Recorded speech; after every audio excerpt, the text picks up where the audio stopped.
Welcome, dear listeners, to Satanists Nextdoor. We're your hosts, Lilin And Tommy Levine. Whether you're an open-minded, curious onlooker or a fellow Satanist seeking camaraderie, our goal is to share our personal experiences and delve into the intricate tapestry of Satanism in our daily lives, occasionally inviting other guests to share their unique perspectives, leaving no pentagram unturned. We'll explore how our beliefs shape our views on society, dive into struggles and triumphs we've encountered, and reveal the humanity that unites us all. So grab your favorite chalice and join us on this captivating journey. Satanists Nextdoor is ready to peel back the curtain and offer you a glimpse into our world, one captivating episode at a time.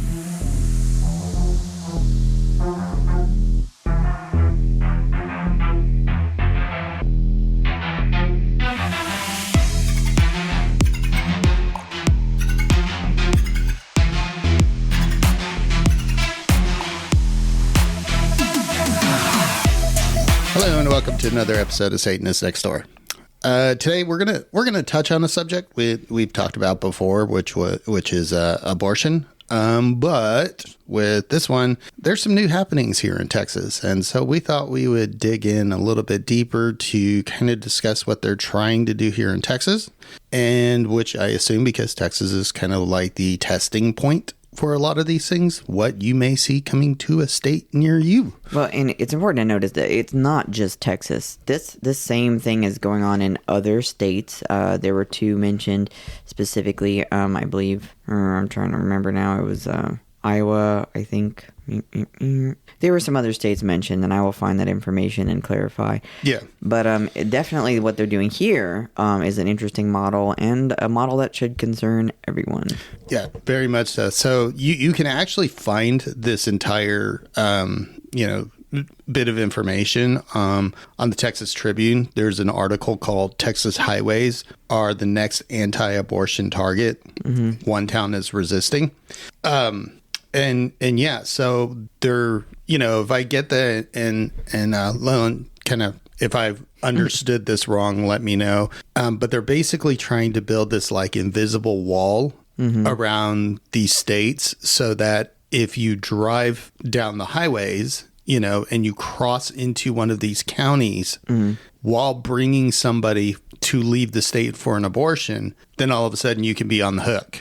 Yeah, so they have different jurisdictions that are border adjacent communities, and each of these towns are being approached by incredibly conservative individuals, one in particular who is leading the charge, to ensure that there is essentially a tattletale law which would pit citizens against citizens, so that when individuals who are seeking abortion care, who would go to states like New Mexico, where there is still opportunity for people to receive that care, they would, if they stop, or if people had a suspicion, or, things like that, people could then take down their information and then attempt to civilly, as individuals, just try to sue them personally, which takes the state off the hook in that they can't necessarily go after the state itself. It then makes the burden placed on the individuals, which leads to a lot of other concerning considerations. Yeah, I mean, and this kind of one-ups the tattletale law we already have here on the books in Texas, in the sense that, Greg Abbott, what do I want to call? Never mind. I won't even go into what I want to call Greg Abbott. The holy roller from hell. Yeah. He put in that whole tattletale sort of law with the abortion ban, but this takes it like that step further, where they're actually looking at any way that you can get out of a state. You think you take normal highways, or there's junctions or things like that. And if it passes through one of those counties, if one of those junctions or one of those highways, like I-10 in Texas or something like that, if it passes through one of those counties, then they're like, ooh, we need to target all these counties. And so it's either like an invisible border, or it's like this sort of invisible screen going down these highways that each one of these communities have passed.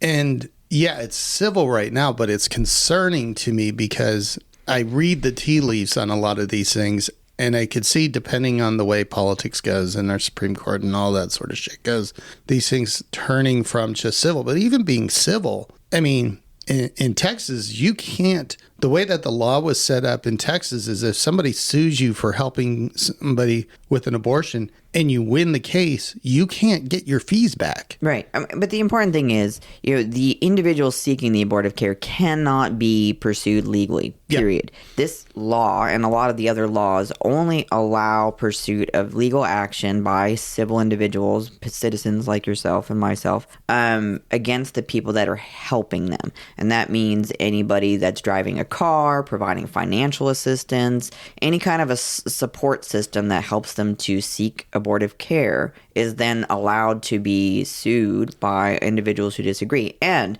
I want to point out that there have not been any such suits brought. And I believe there are a lot of reasons behind this. I'm not a legal expert, so I'm not going to pontificate about all of that. But I think it's important to note that there have not been. And I think part of that is because there is not a real successful way forward when it really comes down to it. And I just don't know that there's more to it than trying to use a fear tactic to instill confusion and just general fear of trying to do this. So it's a mental control. They're trying to. They know. Okay, we've gone as far as we can with stopping the person from getting the abortion.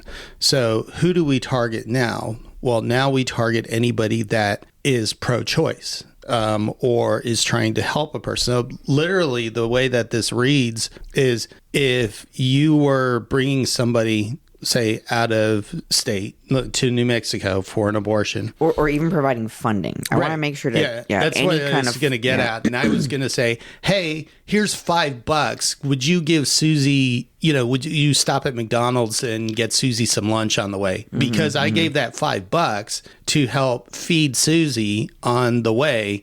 I'm on the hook now. Somebody could technically say, hey, you helped this happen because you gave Susie lunch when she was leaving to go get an abortion. Right. And that's fucked up. Right. But this is creating essentially a private citizen watch group all along the border. And it's, again, not just Texas, but it's very strong in Texas. They know they have a lot of conservative communities along these border towns. So they're utilizing that and the support for conservative ideals to help strengthen these very intimidating tactics that are meant to psychologically restrain people from seeking care. Now, the one positive thing I found about this article was that I think, and I truly believe, they're starting to push this too far. They're pushing it far enough that even conservatives, even some anti-abortion advocates are like, whoa, hold on. This is like, look, we've already got the law in place that somebody can't. Now you're going after people for trying to help a person, and they use the terminology he uses in here.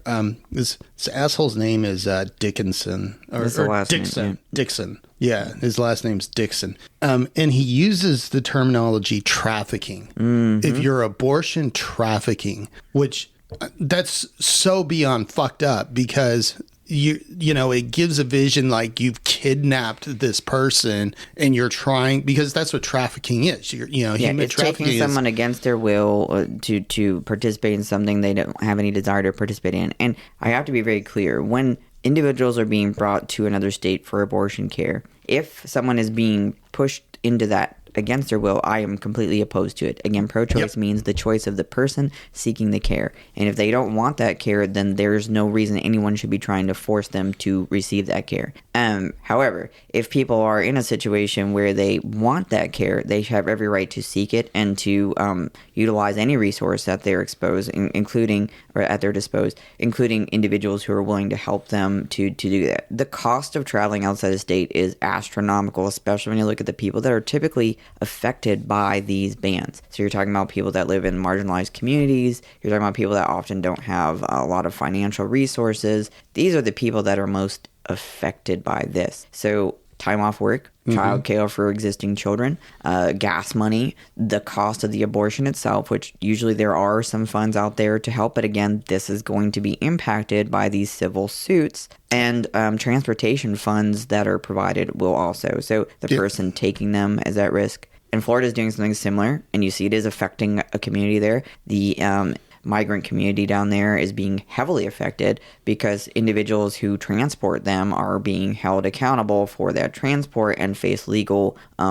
ramifications for that transport. This is the same thing they're trying to do here with pregnant individuals seeking abortive care. Yeah. You know, and like you said, there's all sorts of costs that people don't think about, especially now that you have to travel out of state. I mean, likely Texas is a big state. If you don't know and you've never tried to drive through Texas, it's a huge state. You're likely going to have to stop for a hotel room, you know. Or sleeping. I'm telling you, this is a traumatic situation for people, and not just in the state of Texas, but in particular, when you look at the rural communities where a lot of these individuals are really going to be struggling with the inaccessibility here. Mm-hmm. This is a heart-breaking situation that we're dealing with. These are people that, again, they already usually have children. And if they don't, they also are dealing with other things, with financial things. Work is not going to just let you off the hook for a week. And let's be honest, you have to get time to get there. Oftentimes, because of additional burdens placed on individuals seeking this care, you have to receive a pre-visit. You have to go through some kind of conversation. You have to wait on it, sometimes 24 to 48 hours, depending on the state where you're able to get care. These burdens are put in place for a reason. It takes time. It takes energy. It takes money. You have to have somewhere to stay. These individuals need time to recover. Abortion, while it is a health care right that we should all have, is a very demanding process. It is very physically and psychologically difficult, regardless what people might think, for people who choose that care. They know it's the right thing for them. Again, they should never be forced. Never, never, never be in a situation where they're forced to do it knowing that it's not what they want. That's not okay. Yeah, as somebody who's pro-choice, I will fight just as hard for a woman that wants to keep her pregnancy and somebody is trying to force her to have an abortion as I will for somebody who is pregnant and does not want that pregnancy. So pro-choice means choice. You have the choice either way. And that sometimes seems to get lost even on the pro-choice side. I've seen people get upset because we were following somebody on social media, and you know what they do is they kind of help bring people to different clinics. And I think she was telling the story as one of the time the woman changed her mind, and you know she was like, okay, that's okay, that's your choice, that's part of pro-choice. You can change your mind, and that's fine. I'll bring you back, and if you change your mind again or you want to go through, call me. And some people actually got upset at her, and it was like, and she was arguing, hold on guys, pro-choice doesn't mean we're forcing abortions on people. It means pro-choice. The person has the choice. She changed her mind of her own will and decided she wanted to keep it, and that's fine. And that's what we should be fighting for, is allowing the person who is pregnant to make that choice. That is the only person that matters. Right. It is a very outspoken social account that does help people that want transportation to these appointments. And it's they're not only providing the transportation, but they're a bit of moral support because, it is a very demanding thing. Even if you know it's the right choice for you, there's a lot that goes into it. Either way, it is a life-changing decision. You have a child or you choose to end the pregnancy and not have a child. And that's so important to remember, that either way, it is something that will be a life-changing decision for you. And it should be something that you put a lot of consideration into, because it is something that, you have to consider how you're going to feel, years down the road. And the plus side is the majority of people who do this of their own volition are very happy with the decision that they made, because they knew it was the right thing for them at that point in their life, and they couldn't provide, for whatever reason, the necessary environment to proceed forward with a pregnancy. Yeah. And that's part of the problem that I have too. I mean, beyond where they've taken the minimum time down on some of these to just things that are unrealistic, like 6 weeks or 4 weeks. You don't even, most people don't even know they're pregnant at that point, But when you bring the time down, you also bring the time down that the person has to actually think about, do they want this or not? They are rushed into a judgment one way or the other. And somebody could make the wrong decision either way, right? Because they are rushed. And it's like, science is pretty clear on like when a nervous system, is in place, when the heartbeat, the heartbeat laws are bullshit, because it's not actually the heart No, it's a sound created by the machine, recognizing electrical impulses. So yeah, there's electrical impulses happening, but it is not in the way that you or I understand a heart structure, an existing heart. Yeah. And I do want to make a clarification and a correction. It wasn't Iowa, it was Idaho. So the states that have laws like this or have tried to push laws like this was Missouri. They would have allowed any private citizen to sue anyone who helped a Missouri resident secure an abortion, regardless of where the abortion occurred. And then the other one was Idaho, which became the first state to impose criminal penalties on anyone who helps a minor leave the state for an abortion without parental consent. That is troubling to me because sometimes minors are seeking care for incest-related abuse happening in a home. You're not very well going to get support from the people that are abusing you. Yeah, the person that raped you isn't going to be like, oh yeah, hey, this is a good idea. Yeah, I mean, and so that's the problem. That's the other problem I have with these laws. I know right now a lot of these are civil, but if you look at the way that the Christian nationalist and the anti-abortion folks have worked is over years, they don't go for the target that they have immediately. They do it in little tiny steps. And so once you make it civil, then that's your first step that, okay, we're on our way to eventually make it criminal. And civil's bad enough, but once we turn the corner and try and make something like this criminal, then holy shit, all bets are off. I mean, and the gentleman doing this, his name is Mark Lee Dixon. He is an anti-abortion activist. He's been working on a lot of the laws that you see coming out, including the ones that have passed, very much hands-on with all this stuff. And they do have the wherewithal to understand chipping away at it over time is just as valuable as trying to do it in one sweeping motion. Yeah. And I mean, I will give it to the Christian nationalists, the GOP, all of them. They're very good at just chipping away. They know that they won't get the whole thing at once, and they have patience, and they'll just slowly chip away at these things and get one law, then get another, then another, and another, and another. And then you're 10 years down the road, and all of a sudden you're like, holy shit, how did that happen? It happened one little bitty law at a time. Yeah. And I do have to hand it to the person in this story because the one that they focus on is a very conservative individual who is still very open-minded. They sit on the council in that community that is being affected. And they were opposed to enacting this because they felt like it was unfair for them to impose their particular viewpoints and ideology on people who may not hold the same thing. And I respect that. And what really bothered me is this individual also owns a consignment shop. And I'm not going to say who they are. You can go read the story because they don't necessarily want to be associated with us. I understand that. But I do applaud what they're doing. But they own a consignment shop, and one of the things that the extreme conservatives within the community who disagreed with them not pushing this were like, well, we know where you work, and we'll affect your business, and blah, blah, blah, blah, blah. And that's another way that they enact this type of extreme... It's tyranny. It is tyranny. Other communities went through this, and then the actual, groups that were pushing back against it or people that sat on government boards were removed. Yeah, imagine that. Oh, you didn't vote the way that we wanted? Okay, well, we're going to remove you.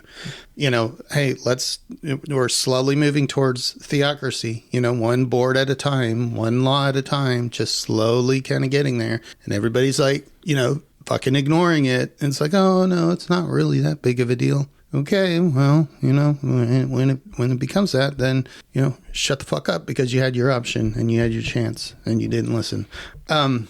Yeah, I mean, I applaud this individual, not the one trying to pass the law, but this individual that's on this board, because if everybody thought that same way, I don't have a right to push my ideology on other people. Hello, that's choice. That's the only thing that people are asking for, whether it's when it comes to abortion, gay marriage, anything like that. They're just asking for choice. Right. They're and then it comes down to, well, what about the choice of, when it comes to abortion laws, what about the fetus or no, it's utilizing another human being to sustain it. And that human being has a right to decide if their body is capable and if they themselves are willing to expose themselves to all of the risks, which is stroke, diabetes, blood clots, heart conditions, pain and discomfort, which, yeah, that's something, sure, you can mitigate to a degree. But Loss of a sex life. Loss of your work. A lot of people who become pregnant, if they're not working in certain positions, they will be fired because pregnancy is seen as something that impedes their ability to actually do their job. They won't have childcare. They won't have financial services. They won't be able to afford healthcare. They can't already, afford the life that they are living at this point. It puts them at an unnecessary additional strain. A lot of the people voting to take away these rights are also not voting to provide additional healthcare, medical care, leave, child care, any of the necessary things, good education. I mean, here we are trying to recreate segregation politics by creating voucher programs, which we know are specifically designed to further segregate communities. And, when you start looking at the bigger picture, I'm sorry, but I'm not willing to go back to the 1950s. No, it's not Leave It to fucking Beaver. And we've kind of talked about that before. And they in schools, they no longer, at least in many states, in many of the conservative states, they no longer teach sex ed. So that is a window into what they're trying to do nationally. And it's interesting to me that when they first overturned Roe v. Wade, they were like, bring it to the states. It's states' rights. Well, now that they're losing at the state level, they've thrown this on the ballot. And every time they've thrown it on the ballot at a state level, even in the most conservative states, they've lost. Yeah. And so now they're like, we need a national federal ban. Wait, hold on. What the fuck? So in the very beginning, you were saying, bring it to the states, bring it to the states, bring it to the states. It's not working at the states. Oh, let's bring it to the federal level. Right. And it just shows you the hypocritical nature. It's not about the fact that they thought it's what most people wanted. They thought they were going to win by pushing it and bullying people and trying to say, well, we're not saying that the government should decide. We're just saying that, at a state level, the states should decide what they will and won't allow. And when we're talking about the state, we shouldn't be talking about state legislators. We should be talking about the constituents, the people that put legislators in their positions. Mm-hmm. Those are the places that should be allowed to vote, those people, those individuals that build and make that community, that put these people in their seats, not, oh, I voted for so-and-so, and yeah, he has an abortion opinion, but, really, it was all the combination of things that I wanted them, not, I knew they were pro-life, and I voted for, no, we're not doing that.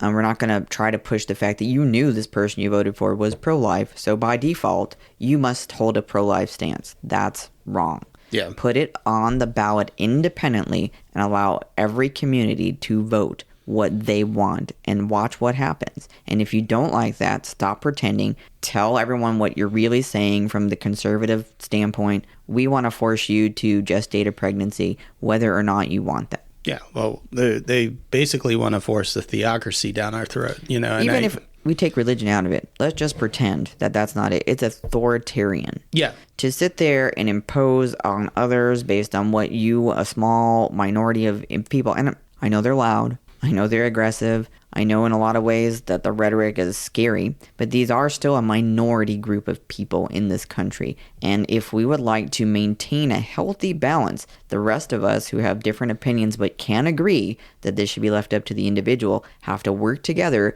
because it will not stop at abortion. I'm telling you right now, other things will begin to get affected when you start taking away people's right to privacy in their medical decisions. If you think the way insurance can influence your medical care now, think forward to what this means for the government stepping in for other things they do not agree with. Yeah. And the most hypocritical part to me, and this is where they get people, and I'm like, do you not think, like, does the brain in your head not work? They're like, the government, we should take it away from the government and give it to the state. That's still the fucking government. Right. It's the state government. And so right. You're not taking it away from the government and giving it to the people. You're taking it away from the federal government and giving it to the state government. And then a lot of these people, post themselves as libertarians. And I'm like, you cannot be, I don't give a fuck how you rebranded it or whatever. You cannot be a libertarian and be against bodily autonomy. That is like the number one foundational belief. That is a foundational belief of being a libertarian, is the government cannot tell you what to or what not to do with your body.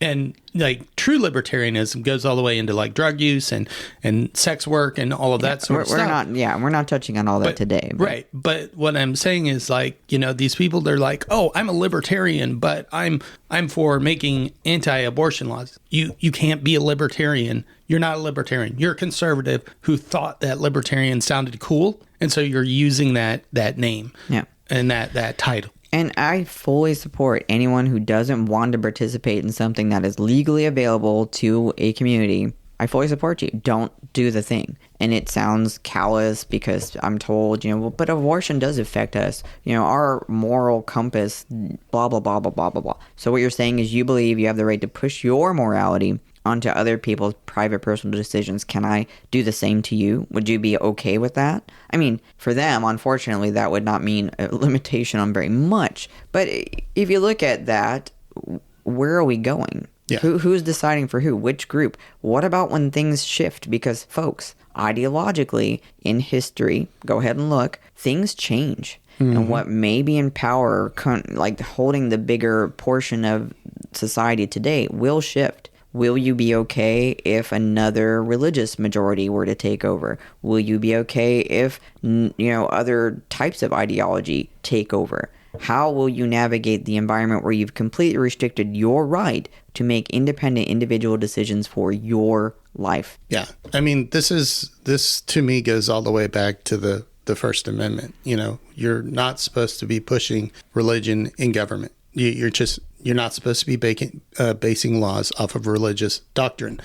And it's ironic because a lot of the people that push this, they argue so strongly for the Second Amendment. Mm. And if you understand math, one is the most important. Like when you make out a list of things, number one is like your most important. This is the thing that I definitely want to make sure happens. So number two was the second important thing to the founders. Number one was that you are not using religion. The United States is not a theocracy. They were so adamant about that. Because they left a tyrannical type of theocratic government. Mm-hmm. And they knew whatever might come for this country, the only way that it would remain free is to allow people to have pluralistic identities that aren't bound by one specific religious doctrine. And that's a healthy way to look at things. We have more strength being different than we do by trying to cram everyone into a belief that they do not fall into. But we have freedom of and freedom from religion. And the Second Amendment is really jacked up for me, and I'm not going to get into that here, but you touch on that. The amendment that's being affected, I think, most in this instance is the 14th Amendment. And the 14th Amendment guarantees citizens the ability to travel from place to place. That is a freedom that we are guaranteed in our constitutional rights. To pit citizens against citizens and create tattletale groups is essentially just creating a constitutional violation without any remedy, because you cannot necessarily fault the state of Texas for encouraging this because it's being brought by individuals. Now, I will say the AG for the state of Texas is biased at best, a criminal, in fact, and they have no problem. I mean, doing the most horrible things. We now have a law on the books where if a prosecutor chooses not to pursue an abortion claim as a legal issue and not to pursue charges against it, where it can be forced by the AG. It was, prior to that law, something that could happen. The subtle change in the language being that now it must happen, and it must happen within a certain period of time. And if they do not choose, again, where's the prosecutorial discretion, which is supposed to exist? There is no longer that. Yeah, they took that away from the DAs. Yeah, So now the AG has an ultimate obligation, not an opportunity. Must instead of can. Must pursue charges against these people. Yeah. So, which now all the doctors in Texas are scared. They'll basically let a woman go septic before they help her, because they're like, no, I'm not going to go to jail for the rest of my life, and it's just,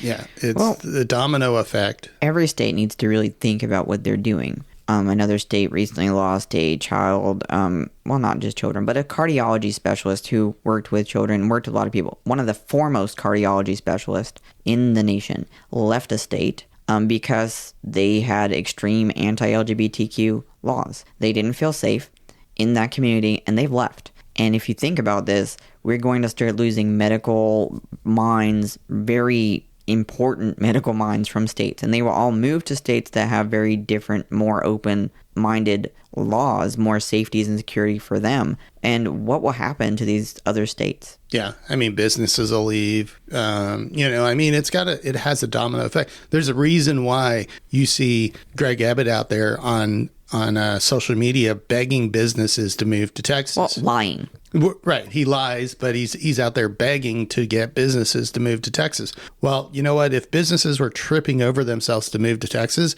you wouldn't have the governor out there begging them to do it. You know why you're begging? You're begging him because you've created basically a little theocracy within inside of the United States. You know, you've created the theocracy of Texas that is run by dominionists. Yeah. And this is very off topic, but a couple of days ago, actually, Abbott was out there saying, well, Texas educates more than 1 in 10 of the nation's public school students. Folks, go ahead and look at what Texas education rankings are. It's not too far behind healthcare or mental health, and those numbers are not good. No. We're near the bottom. Okay.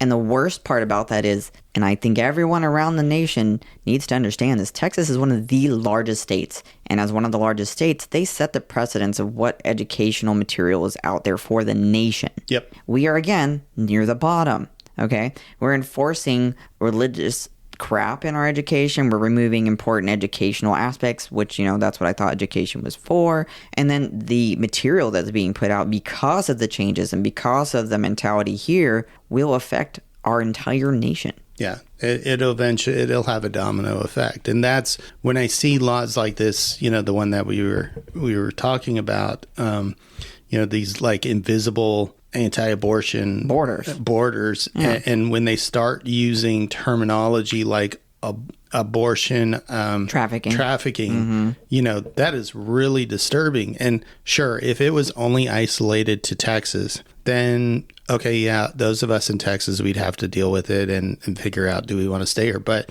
the problem that we're running into is you see shit in Texas, you see shit in Florida. It's like DeSantis and Abbott have this ongoing contest between each other about who can be the biggest dictator of their state. But then you see the other states start to follow because they see, okay, this is what worked, this is what didn't work. And so we become like the testing ground for what will pass in other states that are not as conservative or don't have dominionists running them, where we don't even have the chance. As a citizen, we have never had an opportunity in Texas to vote on abortion. The legislators did it for us, So they never even put it on the ballot. And they'll say, oh, well, we put it on the ballot by putting the legislators on the ballot. And that kind of goes back to that's a bullshit argument. Right. Put it on the ballot if you want us to be able to vote on it and see where it falls. It'll lose, Yeah, it should be up to the constituents regardless. And if the constituents don't agree, and overwhelmingly, again and again, granted, the timetable for when they believe abortion should be limited varies from wildly in all circles. But the fact is, everyone agrees that it should be up to the individual for the most part. There are always outliers. And that's something that they're going to have to wrestle with themselves. Why do you feel like it's okay for you to push your personal beliefs on other people? And I don't just mean religious. If morally you just feel that it's repugnant for people to have an abortion, that's your right to have that opinion. But why do you feel like it's okay to then decide for someone who's not you what they will and will not have to deal with in their life when you're not going to deal with it financially, you're not going to deal with it physically, and you're not going to deal with it psychologically at any point in your life? Yeah. I mean, they don't even want to. They go against raising taxes to help out schools. Well, where the fuck do you think these children wind up going? We have such an underserved system from top to bottom. Education, healthcare, mental health stuff, it should be umbrellaed in it, but it's usually not even part of the healthcare conversation for whatever the fuck reason. Then you've got social programs. People are trying to take away lunch programs for kids. You want starving kids to learn? Can you explain to me how that's going to work? We don't have living wages. How are people supposed to supply the needs for their kids? Food, all that stuff. We don't want to provide childcare. Again, how are people supposed to work? And when these states do this, it's easy for some of us from a point of privilege to say, well, I'm just going to move. Yeah. the majority of people can't just up and move. House prices are ridiculous. Interest rates are ridiculous. Many people who could have qualified for a home before cannot qualify for a home now. So what do you want people to realistically do? We are all dealing with this in different ways, and it is going to impact people across the nation, and we have to think about what kind of a nation do we want to live in as a whole, because it's not just Texas, it's not just Florida or Oklahoma or all the freaking southern states that are still fighting the same war from a different front. It's all of us together who suffer. Yeah, and like you said, even if, let's say, take our situation, let's say we could move to a different state. Can our children move? And do we want to leave our children? So it's not just, oh, well, if you don't like it, move, because it's not just, oh, okay, well, we'll just pack our house up and hopefully we can qualify for another house or something like that. But if you can, what about the rest of your family? It's like leaving your children behind the lines in a war zone. It's just that's not realistic. And I would never want to leave them. And we've had those discussions in our home, like many of you probably have in yours. And what is the right thing to do? We are well past the point in our lives where we can just up and move everybody and it's fine and we'll just start over again. That's disturbing for kids regardless, even if you can do it. Yeah. They have to restart their entire life, and it's at integral points in development where they're learning about friendships and community, and you're really affecting them if you have to do that. It's a good thing if it's dangerous. It's worth the risk if you know that they're going to be put at risk. I definitely feel for trans individuals and parents of trans children, because they will not be allowed to have care in many places. Yeah. And that does mandate you finding another way to live in another place where you get support, because this is not a safe place for them anymore. Yeah. Texas is not. Florida is not. There's many states that are not, and they're just falling like dominoes. Yeah. And so in those cases, I do hope that there are programs to help individuals. I know there are some, but when you're forced, because you cannot get the care you as an individual need, when you are forced to leave, there is really not an option. It's either take care of your loved one or, suffer whatever consequences may come. That's not realistic. So when you're forced to leave, that's different. But when you can stay, or when you're obligated because you have other loved ones who you don't want to leave behind, like you mentioned, what are you supposed to do? Yeah. According to them, you're just supposed to suck it up and deal with their ideology, and they're allowed to just push their ideology. And you brought up a good point about other ideology, because I've actually asked Christian nationalists this question. I was like, okay, the demographics in the United States are changing. And so you right now are okay pushing your religious ideology on people. Let's say 10 years down the road, the demographics in this country have changed, and now there's a new majority religion that, let's say, outlaws alcohol. Are you going to be okay with that? Because you set the standard. You set the standard with this, and their answer is, oh, that won't happen. Okay. Well, when you come out of Never Never Land and actually enter the real world, it can and it eventually will. Every country has changed, Oh, yeah, historically. But there are other countries that used to have a lot of freedoms that we today still have. There were a lot of other countries that no longer have them, and it happened swiftly and abruptly. And then it was a long claw for those that could regain some of them, and others went even further backwards, to the point where people who once thought it was a great idea are now like, holy crap, what did I do? Yeah.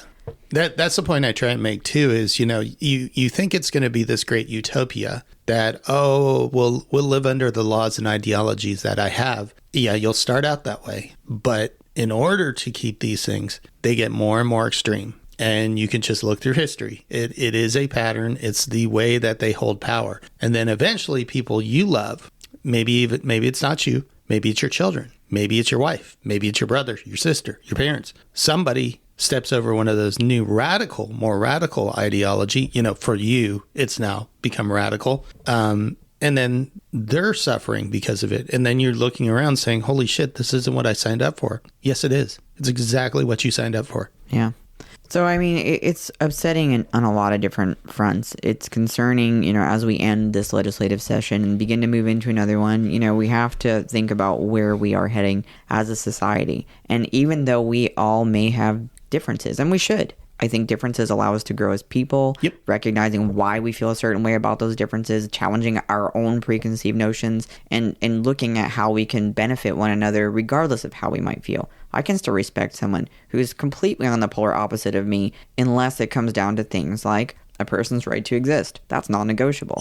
A person's right to their own bodily autonomy and decisions about their body, non-negotiable. Okay? Those things are not going, like, I'm not open to debate on that. I will not have respect for you because you've shown respect for no one else other than yourself. The minute you start pushing your ideology on me, like as enforcing it, Or anyone, honestly. or anyone else, then I'm done. You know, I can respect and I can have, and I love having conversations about theological conversations and all of that sort of stuff. I could literally sit on a Bible study and I would have no problem, as long as there was an understanding that you can't push this shit through laws. That's when then I'm going to start having some pretty vicious arguments with you. Live your beliefs that you've chosen for your life yourself. Do that. I support you 100%. Yep. Do not try to make me or other people live by your faith. That's your faith. That's your business. Yeah.